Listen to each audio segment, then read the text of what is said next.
Sejumlah insiden melibatkan orang tua dan anak menyita perhatian publik. Seringkali orang tua memberikan hukuman berupa kekerasan fisik saat anak melakukan kesalahan. Tapi tahukah Anda hukuman fisik bisa memicu trauma dan emosi buruk pada anak? Lalu bagaimana seharusnya orang tua bersikap ketika anak berbuat salah? Berikut panduannya.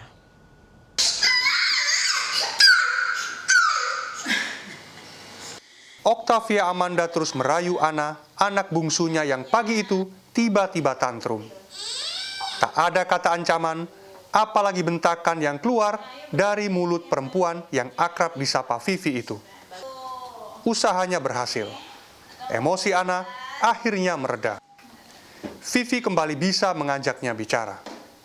Vivi mengatakan pengalamannya mengasuh dua anaknya yang lain yang kini beranjak remaja membuatnya jauh lebih siap mengatur emosi sebagai orang tua. Ia mengaku pernah menghukum anak remajanya itu dengan hukuman fisik. Pengaruh pola didik orang tuanya yang disertai kekerasan fisik, kata Vivi, turut memicunya melakukan hal yang sama kepada anaknya. Karena kita sendiri juga tahu bahwa itu sebetulnya nggak efektif, mungkin juga nggak manusiawi kalau sekarang itu. Jadi terus nyesel, terus kita berusaha untuk cari cara lain supaya bisa lebih baik. Tapi ia menyadari, hukuman fisik yang dialaminya dulu saat ini dipahami sebagai tindakan kekerasan. Pengetahuan tentang pola asuh anak yang baik yang bisa didapat dari berbagai media dan forum diskusi membuatnya menjadikan pengalaman masa lalunya itu sebagai pelajaran. Kini ia tak lagi menggunakan hukuman fisik dalam mengasuh 3 anak gadisnya. Karena banyak sekali informasi yang bisa kita dapatkan kalau di zaman sekarang itu tutorial, kemudian pengalaman sharing-sharing yang bagus ya, bagaimana cara mendidik anak zaman now gitu ya, mungkin lebih memahami mereka, lebih ngerti apa sih yang dimaui mereka. Soal hukuman fisik, sejumlah masyarakat memiliki pandangan beragam. Ada yang membolehkan dengan berbagai batasan dan pertimbangan. Batasan ini misalnya jenis hukuman fisik, cubitan atau pukulan di bagian tubuh yang tidak berbahaya.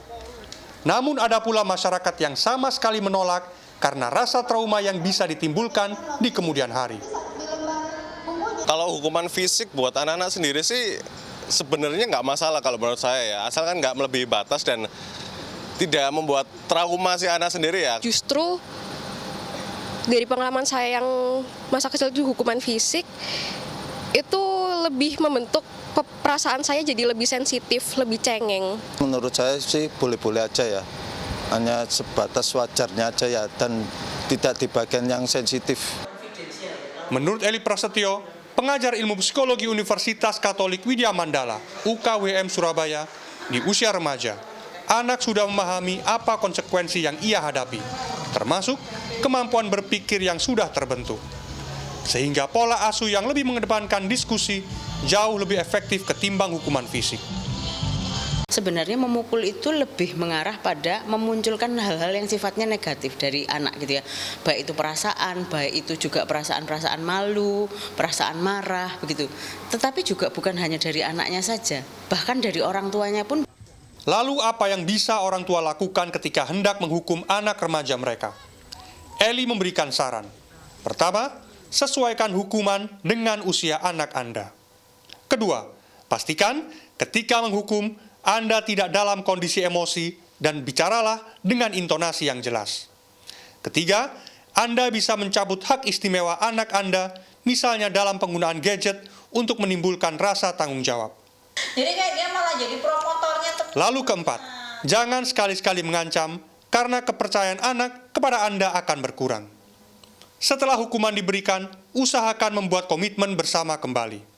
Turunkan ego untuk menjadi pendengar apa yang dihadapi anak Anda ketimbang selalu menghakimi. Kekerasan fisik pada anak bisa berdampak fatal dan traumatis.